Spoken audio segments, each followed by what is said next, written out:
ओम नमो भगवते वासुदेवाय। आज का प्रसंग ऋग्वेद का बहुत ही अति कल्याणकारी प्रसंग है। ऋग्वेद के 10वें मंडल का 117वां सूक्त धनान्न दान सूक्त के नाम से जाना जाता है। यह सूक्त अति कल्याणकारी है, एक बार पूरा सुनना। ऋग्वेद संसार का सबसे पुराना और पृथ्वी पर भेजा गया पहला ग्रंथ है। इस ग्रंथ के 10वें मंडल का 117वां यह सूक्त धनान सूक्त के नाम से प्रसिद्ध है। इस दुर्लभ ग्रंथ का यह अति दुर्लभ सूक्त एक बार अपने कल्याण के लिए जरूर सुनना चाहिए। इस सूक्त के मंत्र दृष्टा यानी कि इसको समझाने वाले, इसका रास्ता दिखाने वाले ऋषि भृक्षुरांगिरस हैं, जो एक महान कोटि के संत थे। सूक्त पूरा संस्कृत में होने के कारण इसका केवल भावार्थ ही आपको सुना रहे हैं। ऋषि कह रहे हैं, देवताओं ने सभी जीवों प्राणियों को भूख देकर उनका लगभग वध जैसा कर डाला है। जो कोई अन्न देकर उन प्राणियों की भूख की ज्वाला को शांत कर दे, यानी कि उनकी भूख को मिटा दे, यह अति कल्याणकारी है। जो व्यक्ति भूखे प्राणी को भोजन न देकर स्वयं भोजन करता है, एक दिन मृत्यु उसके भी प्राणों को जरूर हर लेती है। अन्न धन का दान देने वाला देने वाले का धन कभी घटता नहीं है, ईश्वर उसे जरूर दे देता है। दान न देने वाले कृपण की कभी सुख प्राप्त नहीं होता, उसे तो हमेशा कुछ न कुछ अचानक दुख लगे ही रहते हैं। अन्न व भोजन की इच्छा से दरवाजे पर आए, हाथ फैलाए कमजोर, दीनहीन, विकलांग व्यक्ति जो होते हैं, यदि उन मांगने वालों के प्रति मन कठोर बनाकर जो लोग उन्हें नहीं देते, उसके सामने ही तरसा कर स्वयं खाते हैं या अच्छा रहने का कोशिश करते हैं, ऐसे महाक्रूर को कभी सुख नहीं मिल सकता।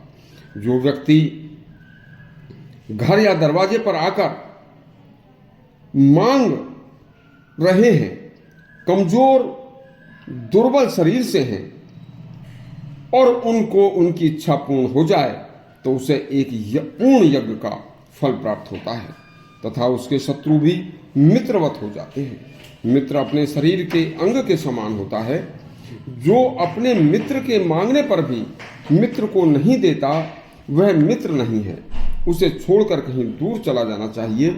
ऋग्वेद कहता है, जो याचक को अन्न आदि का दान करता है वह धनी है, उसके कल्याण के सभी रास्ते खुल जाते हैं। धन दौलत तो एक रथ के चक्र के पहिए की तरह है, जो एक चक्र आता है दूसरा चला जाता है। इसी तरह से धन कभी किसी के पास तो कभी किसी के पास आता और जाता रहता है, वह कभी स्थायी नहीं होता।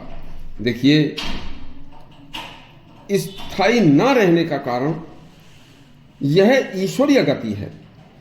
मनुष्य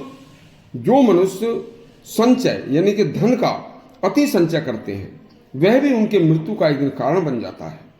ऐसा व्यक्ति पाप का भक्षण करता है, उससे न देवता प्रसन्न होते हैं न मित्र प्रसन्न होते हैं। देखिए, हल का एक उपकारी फाल खेत को जोतकर किसान को अन्न देता है, और गमनशील व्यक्ति अपने पैरों के चिन्हों से रास्ते का निर्माण करता है। बोलने वाला ब्राह्मण न बोलने वाले से श्रेष्ठ होता है। एक अंश धनवान 2 अंश धनवान के सदा पीछे चलता है। 2 अंश वाला धनवान भी 3 अंश वाले धनवान से पीछे छूट जाता है, और 4 अंश वाला धनवान सबसे आगे चलकर सबको पीछे छोड़ देता है। इसलिए अपने वैभव का झूठा अभिमान न करके दान करना चाहिए। दोनों हाथ समान नहीं होते, 2 जुड़वा भाई एक जैसे नहीं होते, 2 गायें समान दूध नहीं देती, समान कुल में उत्पन्न 2 व्यक्ति दान देने में एक जैसे नहीं होते। इसलिए प्रत्येक मनुष्य को कमजोर या दीनहीन या विकलांग व्यक्ति या नीची योनि में जन्मे पशु पक्षियों या प्राणियों की तरफ सोचकर यह देखना चाहिए कि भगवान ने इनको भी पेट और भूख दी है। जब कभी कोई व्यक्ति भूख प्यास से व्याकुल होता है तो जरा उस समय अपने ऊपर उस भोजन व जल देने वाले को जरा उसके मन की व्यथा पूछ कर तो देखें। जरा सोचे कि भगवान ने यदि मुझे इसकी जगह बनाया होता तो आज इसकी तरह मैं भूख प्यास और कमजोरी से ग्रस्त होता तो मेरे पर मुझे कैसा प्रतीत होता। मनुष्य को संसार के हर प्राणी को अपने समान ही समझना चाहिए तथा उसकी भावनाओं का ध्यान रखना चाहिए। जन्म से पहले मैं क्या था और आज मैं अमीर बलवान या सुख सुविधाओं से वाला कैसे बना और मृत्यु के बाद क्या होगा, यह ध्यान हमेशा रहे ना तो हमारा ध्यान जीवन की तथा मरने के बाद भी जो होगा वो अच्छा होगा और जो जीवन चल रहा है वो भी अच्छा होगा। यदि आपको हमारा प्रसंग अच्छा लगा हो तो हमारा चैनल सब्सक्राइब करें और घंटी दबाएं। धन्यवाद।